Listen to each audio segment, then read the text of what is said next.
Oh gosh. Oh no. I made a mistake!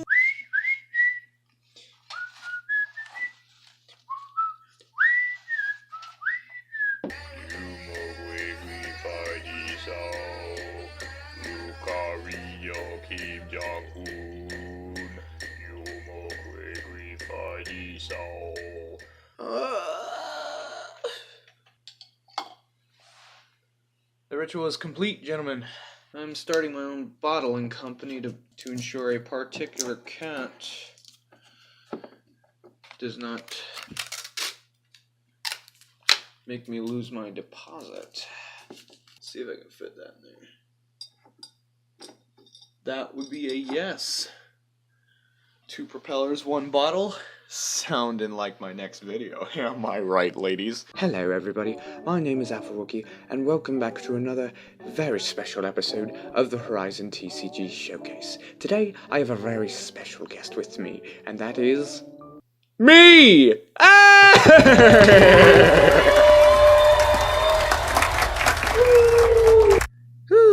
Still out of breath from all my jumping jacks. If you need a tip and you need to get into game mode, just do some jumping jacks real quick, and I just say the most random things that come to my mind. Granted, they are prolific. They are things that children should not hear, but I say them, and it gets me in the mood for making a kids video. Can you believe it, guys? Thumbs up, thumbs up, thumbs up. Howdy everybody, my name is Wookie. Hope you like the new colors in the background, because that's kind of what we're going to be addressing today. Something that stands out, something that's colorful, something that's fun. Today I'm not going to be talking about another Horizon TCG Showcase, although I am working really hard and I am itching to show some more cards and to show you actual huge improvements that the game has made. That is not what this video is about today.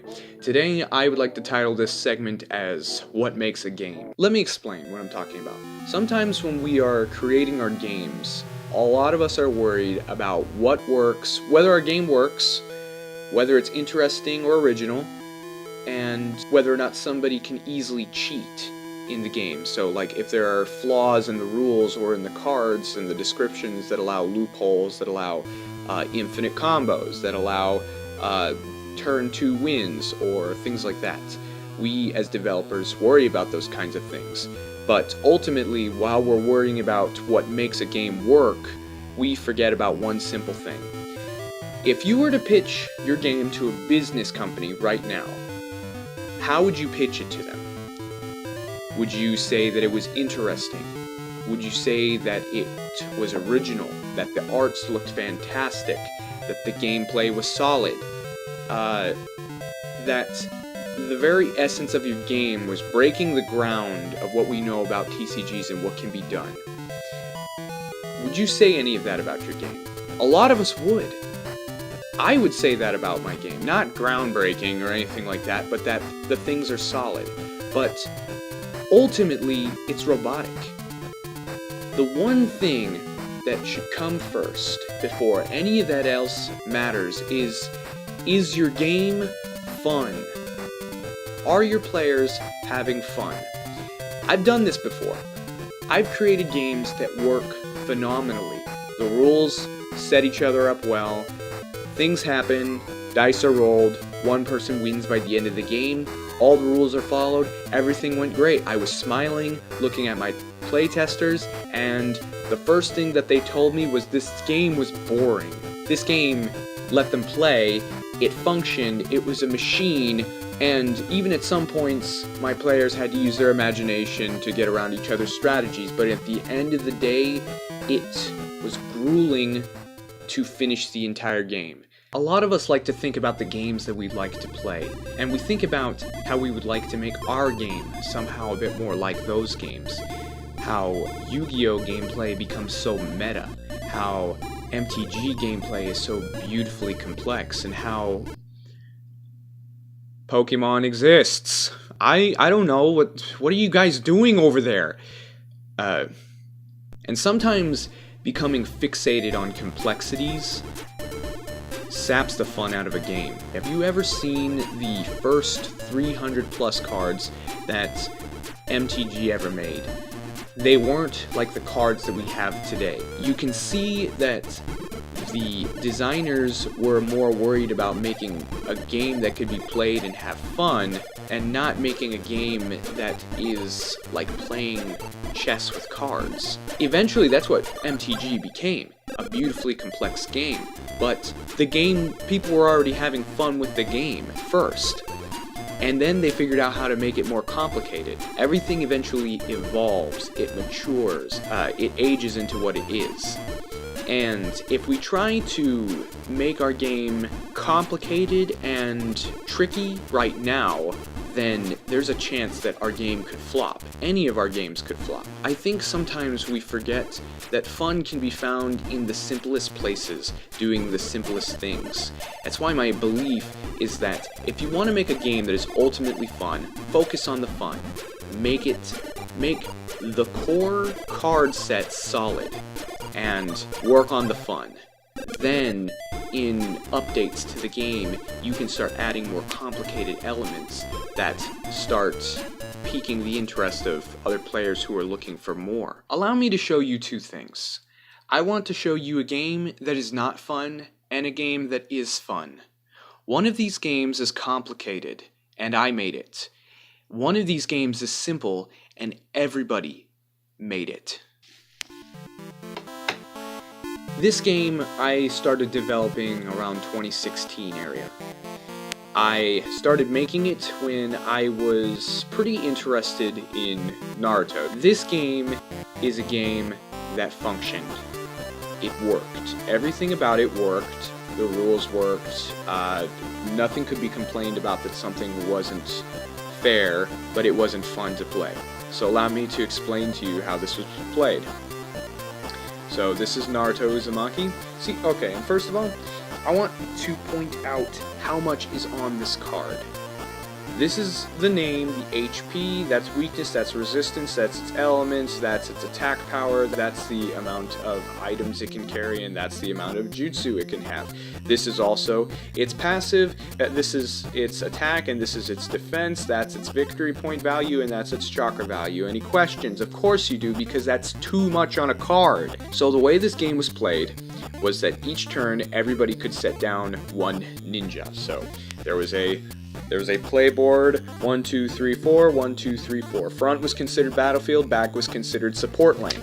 Every turn, he can spend as much chakra as he has, okay? So when this card is put into play, he has 7 chakra, but if he were to spend 3 chakra, he would only have 4 chakra left. On the next turn, he would regenerate 1 chakra, each turn getting 1 chakra back, and eventually going back up to 7, okay? So this symbol right here, this kunai, that's his attack damage. Okay, so this is your average roll to attack. You'd roll a 20-sided die, and you would try to defeat your opponent's defense value.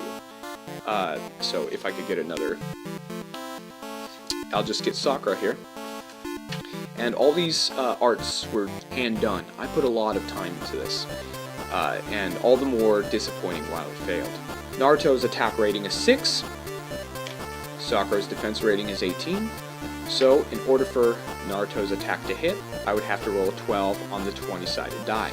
Alright, and from there, I would do 10 in damage to an 100 HP character. That is hardcore, because that takes forever. Alright? However, there were what's called jutsu cards. Here's the Rasen Shuriken. So, on my turn though, I could attach a Wind-style Rasen Shuriken to Naruto. He has 2 jutsu slots, so he can have up to 2 of these attached to him. Alright, again, too much text. Do you see all that? The game was too complicated. Look, it says, if this ninja is a sage, he may use this jutsu as a ranged attack and avoid all effects in the parentheses. Make an attack.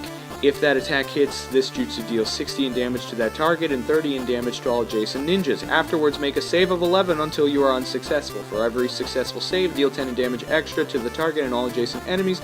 All enemies that take damage are stunned for 1 turn, avoidable by a save of 11. This ninja is dealt 30 in damage and is disabled for 1 turn. Gosh! I made this game and I was playing it. There are many unique ninjas, many unique jutsu. If you can't tell, this game was complicated, but not in a good way. This game cannot be played by 12-year-olds. This game could barely be played by college students, me and my brother. That is a game that we have all made at one point or another. A game that worked, but was not fun. I want to show you now a game that anybody can make. A game that I did not invent. Every card here I have made, but this game I did not invent. I want to introduce you to the concept of 1,000 blank white cards. There are not literally 1,000 cards here, but that's just the name of the game. There are 5 rules to this game. Only 5. Everybody at the beginning of the game gets 4 cards. Everybody draws a card on their turn. Everybody plays a card on their turn. And subdivision of that rule is you can play a card in front of you, in front of somebody else, or in the middle. In front of you means it affects you. In front of somebody else, it affects them. In the middle, it affects everybody. The game ends when somebody does not have a card. If somebody has their hand emptied at any point in the game, either by a card or by their own doing, the game ends. And the end result of the game is the winner is the person with the most points. From there, no 1,000 blank white cards game is the same. This card is from the most fun game I have ever played in my life. Let that sink in for just a second. And it doesn't say anything about me. I think it just says something about fun. This game is not necessarily fun because of the card that you would play. In fact, I would argue that banana is a bad card to play at most points in the game. Okay? It's only 200 points. But it's what goes behind it. At the beginning of each game, everybody is tasked with making the cards. Part of the fun received from playing this game is seeing the cards that you literally just made. Think about it. What's the most exciting part of creating a game? It's creating the cards and then seeing them finally come into action. With 1,000 blank white cards, you make the card and then you get instant gratification probably 10 minutes later when the card eventually shows up in the game. So as you may be able to tell, cards in this game, they apply to your imagination. And the best part about 1,000 blank white cards is you can make rules on the cards themselves. New things that come along just by the card coming into play. Some people, like my friends, get really competitive with the game. Once we get used to what cards are where, and we haven't made any new cards in a while, it becomes a super meta fest. We know what cards combat what and what one person needs to get to overcome the effect of another card. That's the thing about 1,000 blank white cards, is based on the people who are playing, different cards will get made and different things will happen in the game. And suddenly, rules will start to change because of the way we start thinking about the game. The people who play the game shape the way the game is played and shape the kind of cards that are made. So, in most games, there are simple cards like Jewish Santa. Oy vey and Happy Hanukkah, gain 100 points! Or, you have the negative cards that take away points from players, like Taco Bell Runs, minus 500 points. You also have cards. We got eventually to the point where there are too many negative cards that we were making, and I decided to make Lady Liberty. You see that arm? That's her Justice arm. She gives you plus 400 points and discards a negative card in play. We also have cards that can be negative or positive, depending on the way that you play them, like Horrible Mutation. Plus 600 points and discard a card, or minus 300 points and draw 2 cards. There are ups and downs to each card. Or you could just get the dreaded Be a Bee. This is Library Anne. You can't talk for the next 2 turns, and if you do, you discard 3 cards. On top of that, you lose 200 points. We also have cards that allow you to tamper with the discard pile, like the Grand Pickle Wizard and Dumpster Diver. Of course, that became a little bit of a problem, so the electrified cage that is also on fire was invented to keep people's hands off of the discard pile. Ghost. Pick one card from each player's hand. There are also cards that can flip the game on their head sometimes. This is Divine Intervention. Now notice, the art isn't a masterpiece, but that's the point of the game. No person has to take an hour on each art, because each person usually produces 10 to 20 cards depending on how many people are playing. So haste is necessary in playing this game if this is the first time you're building a deck for this game. So this is Divine Intervention. This card can only be played by the player with the lowest points. Take 2 cards from the player with the most points and play them immediately. So this is an example of a card that got out of hand. I originally made Garfelf simply as a troll card. At the beginning of your turn, move this card to someone else's playfield, and it's worth minus 300 points. So every turn, this is getting juggled around like a hot potato until the end of the game. Whoever has it gets stuck with it. And I wrote a stupid quote, "and all thus food," at the bottom. Without my knowledge, this became an actual rule to the card. So now when we play this card, it is a rule among us that when this card is put into your playfield, all food cards that you have in play, like say a banana, would be discarded when Garfield leaves your play of field. Amazing things just happen because they happen. We have fun, and the rules start to develop on their own. Now, speaking of rules that develop on their own, a lot of times there would just be points where somebody has too many negative points to catch up, and so a card was invented. Ultimate Masochist. This player wins if they have the least points in play when the game ends. But we have other cards, like Gravity No Work. It says play in the center, all values are swapped. All negative points are positive, all positive cards are negative. We've played this card so many times that it becomes expected that the card will play. So sometimes people will play negative cards on themselves on purpose so that when Gravity No Work eventually comes into play, or they draw Ultimate Masochist, that it will work out into their advantage. Ultimately, sometimes you just need to start over with Nuclear Apocalypse. Destroy all cards in play, and later, all cards played hereafter have an extra minus 1,000 points each. This is an example of a game that I have had the least fun playing in my life. The most work that I've ever put into a game with the least payout. This game is an example of the game that I've had the most fun with in my life. A game with some of the least work put into it with the most payout. This is an example of childhood fun.